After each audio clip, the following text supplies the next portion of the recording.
जैसे अब है पुराणन में बात आई है कि 4 युग होते हैं, उसमें सतयुग है, त्रेता, द्वापर, कल युग, और रामायण में भी है।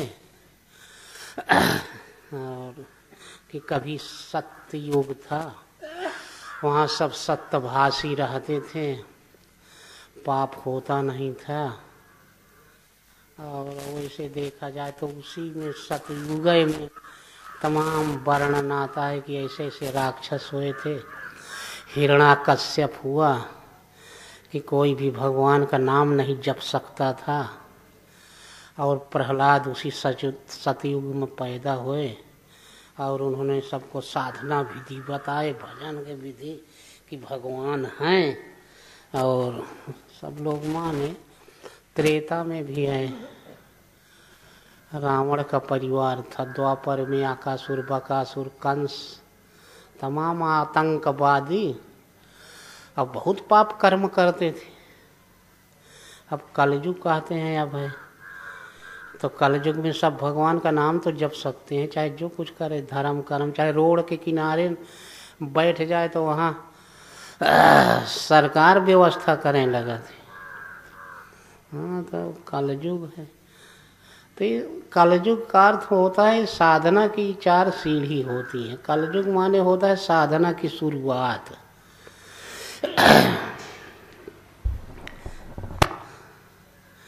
ये ऐसा रहा कि एक कहानी हम बता रहे हैं।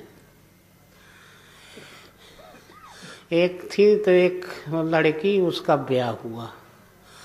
अब ब्याह हुआ तो विधवा हो गई।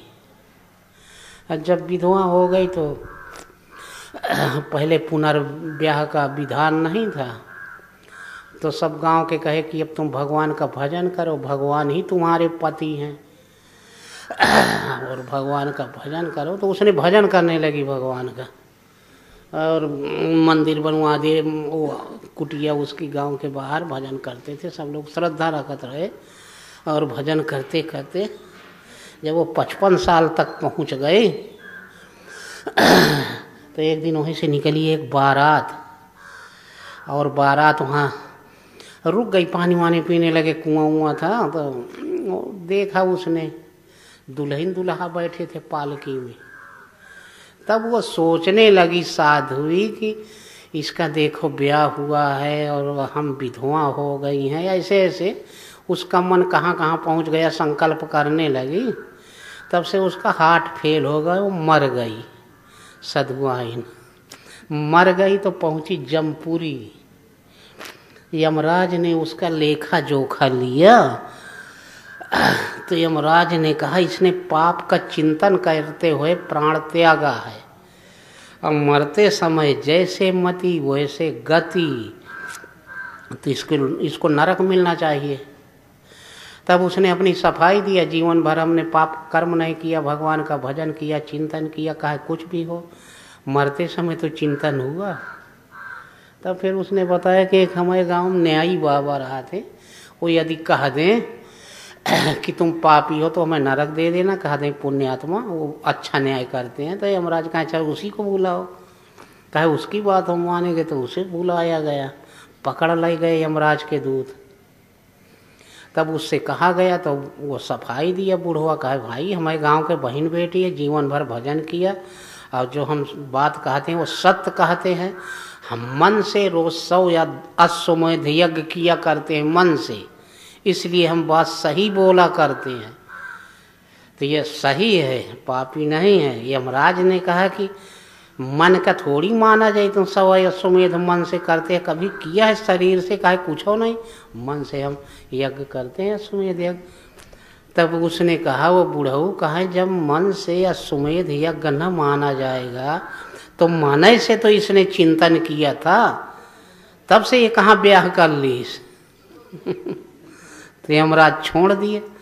हाँ, तो इसलिए कलि कर एक पुनीत प्रतापा, अब मानस पुण्य होए नहीं पापा। कलयुग का ये पुनीत पवित्र यानी प्रताप है कि मन से यदि पाप का चिंतन किया जाए, शरीर से न करे, तो उसका प्रायश्चित नहीं करना पड़ता, उसका फल नहीं भोगना पड़ता। और यदि हम किए हैं तो फिर चौगुना भोगना पड़ेगा।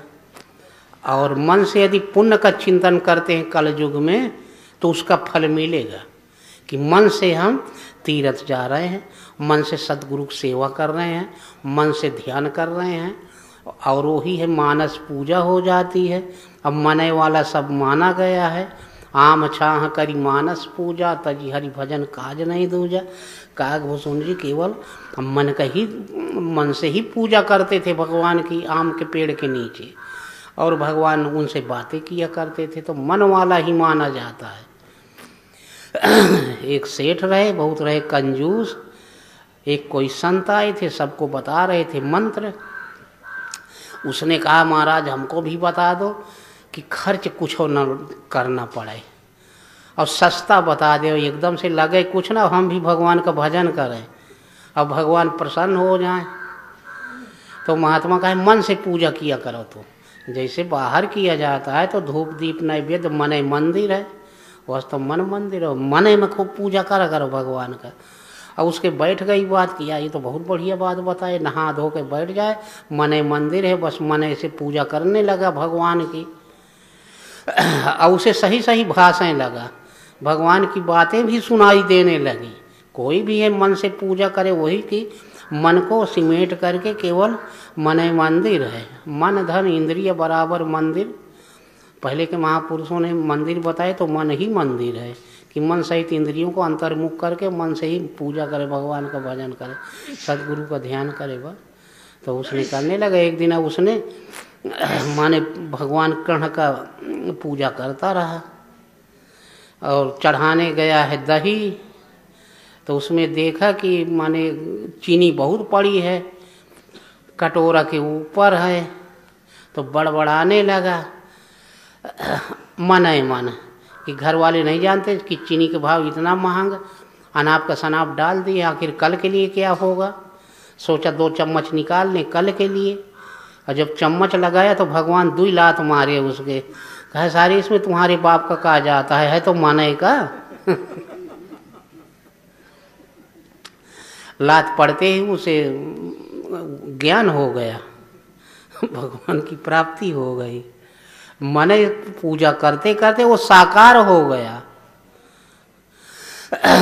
एक सही किस्सा इधर भूड़कूड़ा मठ